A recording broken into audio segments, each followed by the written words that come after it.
નમસ્કાર, પ્રાર્થના સંદેશ ન્યૂઝમાં આપનું સ્વાગત છે। સાણંદ વિરંગામ હાઈવે પર વિરોચન નગર પાટિયા પાસે 33 જેટલા ઘેટા બકરાના કરુણ મોત નીપજ્યા। વિરોચન નગર પાટિયા પાસે થોડા દિવસ પહેલા ટ્રિપલ અકસ્માત સર્જાયો, જેમાં ટેન્કરમાં રહેલું કેમિકલ વાળું રસ્તાની બાજુમાં ઠલવાયું હતું। જે કેમિકલ વાળું પાણી સવારે 10 વાગે ઘેટા બકરાએ પીધું હતું। ત્યારબાદ થોડા જ સમયમાં તમામ ઘેટા બકરાના મોત થયા હતા। કચ્છમાંથી રઘુભાઈ રબારી ચાલતા સાણંદ તરફ 33 જેટલા ઘેટા બકરા લઈ જતા આ ઘટના બની હતી। ઘટનાની જાણ થતાં સ્થાનિક પોલીસ ઘટના સ્થળે આવી પહોંચી હતી। આ મામલે જીપીસીબી દ્વારા કડક તપાસ કરવામાં આવે એવી માંગ। મારું નામ રાઘો 32 જેટા રોડે આવતા ને કેમિકલનું પાણી પી ગઈને 1 કિલોમીટર 2 કિલોમીટર નહીં પહોંચે। કેટલા ઘેટા બકરા મરી ગયા તમારા? 32 અને બીજા ઘેટા બકરા કેટલા તમારી જોડે? અમારી જોડે છે 400 જેવું જનાવર છે। અને બીજા બધા પાણી પીધું હતું? ના બસ એમ તો બધું જેટલા પીધા એટલા જ બધા સાથે થઈ ગયા। આ જેટલા પાણી પીધું બધા મરી ગયા? તો પાણી કેમિકલ કંપનીએ છોડી દઉં? હવે કંપની છોડ્યું કે ગમે એટલું બીજું કંઈ એ અમને ખબર નથી। એ ખાડો ભરેલો તમને કઈ રીતનું લાગ્યું કે પાણી કેમિકલનું હોય? કોઈ અમને જેવું લાગ્યું ખાડો કેમિકલનો ગાડી એક્સિડન્ટ થઈ ગયો હતો ઓહ એનું કેમિકલનું પાણી ઢોરણું ઓહ ઈ પીધું એ પીધું એટલે કેટલી મિનિટમાં મર્યા? અત્યારે તમારી શું માંગ છે? તમારી માંગ શું સરકાર જોડે? અત્યારે તમારા ઘેટા બકરા 25 થી ધરી મરી જાય, એની કિંમત કેટલી થાય છે?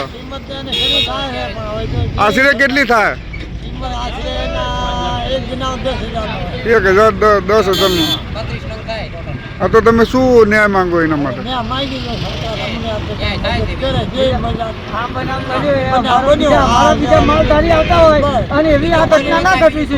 અમારે એટલું કેવું છે કે ખાડો છે ને એ કોઈ બચાવો ને કે કોકનો બીજાનો તમારું નામ શું? જનાભાઈ, આ ઘેટા બકરા મરી ગયા તો શું કારણથી મરી ગયા? હા એ પેલું કેમિકલનું પાણી રોડ આવતા પીને મરી ગયો। કેટલા ઘેટા બકરા મરી ગયા? 33 નંગ મરી ગયા। એવું?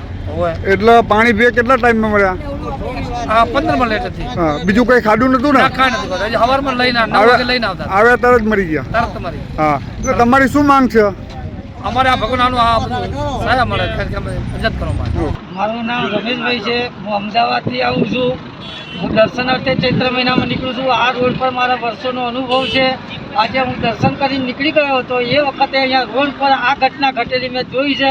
હું ઊભો થઈ ગયો છું। મેં મારી જાત નિહાળી અને આ બકરા પક્ષીઓને મેં ગણીને જોયા છે। 32 થી 34 થાય છે।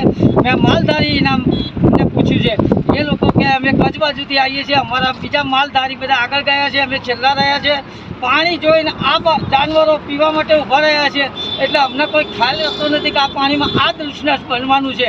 અને એ પાણી પીધા પછી 100 મીટર આવી ગયું છે અને 100 મીટરના અંતરે આ ટપોટપ નીચે જમીનની ખુલ્લી પર પથારી પર પડી ગયા છે અને તરત જ 2 મિનિટના અંતરે બધા છૂટા છવાયા બિલકુલ મોતને ભેટી ગયા છે। બરાબર છે? તો આ વસ્તુ ઘટના ઘટી છે, જે અહીં જીઆઈડી જે કરશે એનું જે પાણી કેમિકલનું આવતું છે જે તે આવતું છે, આજુબાજુના ગામના રહીશો છે, એ લોકોના જાનવરો, એ લોકોના બાળક છોકરાઓ ક્યાંક જતા હોય ખેતરમાંથી એ પાણી જોઈને હાથ પગ ધોતા હશે કે ગમે તે કરશે અને એ વખતે ઘટના ઘટશે તો આજુબાજુના માણસોને, બાળકોને, એ લોકોને આવી સહન શક્તિ રાખી અને વેઠવાનો વારો આવશે। માત્ર સરકારને જ એ જ જણાવવાનું કે આ ઘટના ફરતી ના ઘટે અને આ ઘટના ઘટી છે એ કયા કારણે ઘટી છે તો એને પર લોક બનાવે, એને બેન્ડ કરે।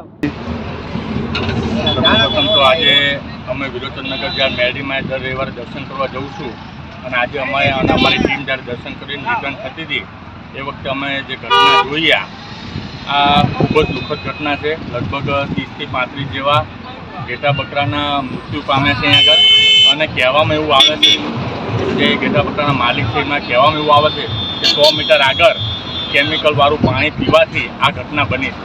હવે હું હાલ જે આ જીઆઈડીસીના મોટા ફાંકા ફોજદારી કરે છે અને હું ભાજપ સરકાર અને એના એમએલએ કનુભાઈને કહેવા માગું છું કે આ માલધારી સમાજને તાત્કાલિક ધોરણે આજને આજ ન્યાય મળે અને આજને આજ એમને પૂરેપૂરું એમને વળતર મળે। આ દુઃખદ ઘટના તો આમ તો આપણે સહન કરી ના શકાય એટલી મોટી ઘટના છે, પણ આજને આજ અમને ન્યાય મળે અને આ જીઆઈડીસીમાં ચાલતા જે કેમિકલયુક્ત પાણી હોય કે કેમિકલ જે કંઈ છોડવામાં આવતું હોય એ આ રીતના બહાર ના છોડે। આજુબાજુમાં વસેલા ગામડાઓમાં રહેતા ગાય ભેંસ આટો ઠીક છે કે રાહદારી કચ્છમાંથી નીકળ્યા હતા અને એમના ઘેટા બકરાના આવી બનાવ બન્યો છે। કદાચ અહીં રહેતા સ્થાનિક લોકોને જો પણ પાણી પીવામાં આવે તો આવી ઘટનાઓ બની શકે છે। તમે મોટી મોટી ઉદ્યોગપતિઓના છો, બધાને ખબર છે તમે કેટલું માટી ખનન થાય છે, કેટલા બધા તમે જીઆરડીસી પૈસા ઉઘરાવો છો. તો આજે અમારી બધાની ઈચ્છા એવી છે, અમારી ટીમની ઈચ્છા એવી છે કે આ માલધારી સમાજને એમને પૂરેપૂરું વળતર મળે અને ભગવાનને પ્રાર્થના કરીએ છીએ કે આવી ઘટનાઓ ફરી ના બને. જય હિન્દ, જય જય. પ્રાર્થના સંદેશ ન્યૂઝની તમામ લેટેસ્ટ અપડેટ્સ માટે ચેનલને હમણાં જ લાઈક, શેર અને સબસ્ક્રાઇબ કરો.